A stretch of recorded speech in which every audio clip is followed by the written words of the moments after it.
ఏపీలో TDP YCP మధ్య education fight నడుస్తుంది. ప్రభుత్వ బడుల్లో విద్యార్థులు తగ్గారంటుంది జగన్ సైన్యం. ప్రభుత్వ స్కూళ్లలో స్టూడెంట్స్ పెరిగారంటుంది చంద్రన్న దండు. తాజాగా వైసీపీ అధినేత జగన్మోహన్ రెడ్డికి కూటమి లీడర్లు సవాల్ విసిరారు. 1,10,000కు పైగా విద్యార్థులు ప్రైవేటు స్కూల్స్ నుంచి గవర్నమెంట్ స్కూళ్లకు మారారని చెప్పుకొచ్చారు. అయితే కేంద్ర విద్యాశాఖ యూడీఐఏసీ ప్లస్ నివేదిక దుమారం రేపుతుంది.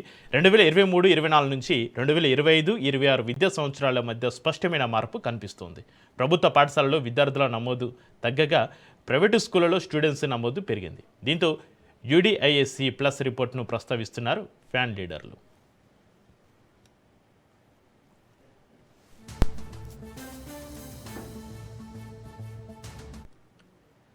2023-24 నుంచి 2025-2026 మధ్య ప్రభుత్వ పాఠశాలల సంఖ్య 45,000 నుంచి 44,222కు తగ్గింది. అలాగే ప్రభుత్వ పాఠశాలలో విద్యార్థుల నమోదు కూడా తగ్గింది.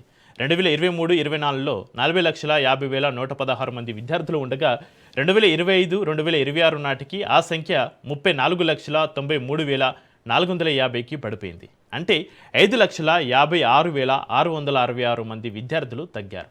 అదే సమయంలో గుర్తింపు పొందిన ప్రైవేటు అన్ఎయిడెడ్ పాఠశాలల్లో విద్యార్థుల నమోదు 45,53,380 నుంచి 48,40,296కి పెరిగింది.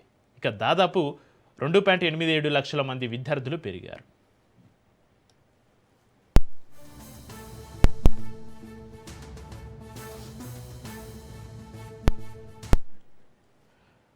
అయితే బాలికల నమోదు గణాంకాలు కూడా ఆందోళన కలిగిస్తున్నాయి. ప్రభుత్వ పాఠశాలల్లో బాలికల నమోదు తగ్గగా గుర్తింపు పొందిన ప్రైవేటు అన్ఎయిడెడ్ పాఠశాలల్లో బాలికల నమోదు పెరిగింది. ప్రభుత్వ పాఠశాలలో విద్యార్థుల నమోదు తగ్గుతున్న పరిస్థితికి తోడు విద్యకు కేటాయిస్తున్న బడ్జెట్ శాతం కూడా తగ్గింది.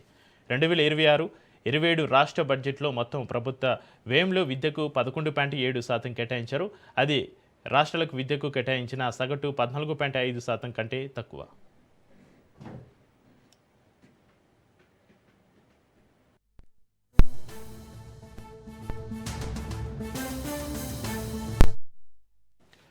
వైసీపీ ప్రభుత్వ హయాంలో విద్యారంగంలో విప్లవాత్మక చర్యలు 2019 నుంచి 2024 మధ్య నాడు నేడు కార్యక్రమం ద్వారా ప్రభుత్వ పాఠశాలల్లో మౌలిక వసతులను మెరుగుపరిచింది. డిజిటల్ సదుపాయాలను విస్తరించడంతో పాటుగా విద్యార్థులకు ట్యాబ్లెట్లు, తరగతి గదుల్లో స్మార్ట్ టీవీలు, ఇంటరాక్టివ్ ఫ్లాట్ ప్యానెల్స్ వంటి సాంకేతిక సదుపాయాలను అందించింది. అమ్మఒడి, జగనన్న గోరుముద్ద వంటి సంక్షేమ పథకాల ద్వారా విద్యార్థులకు మరింత మద్దతు కల్పించింది. తాజాగా యూడీఐఏసీ ప్లస్ గణాంకాలు ప్రభుత్వ పాఠశాలలో విద్యార్థుల నమోదు తగ్గినట్లుగా స్పష్టం చేశాయి. దీంతో ఏపీ ప్రభుత్వ విద్యకు ఇస్తున్న ప్రాధాన్యత, ప్రభుత్వ పాఠశాలల పట్ల అనుసరిస్తున్న విధానంపైన ప్రశ్నలు తలెత్తుతున్నాయి. విద్యావేత్తలు ఆందోళన వ్యక్తం చేస్తున్నారు.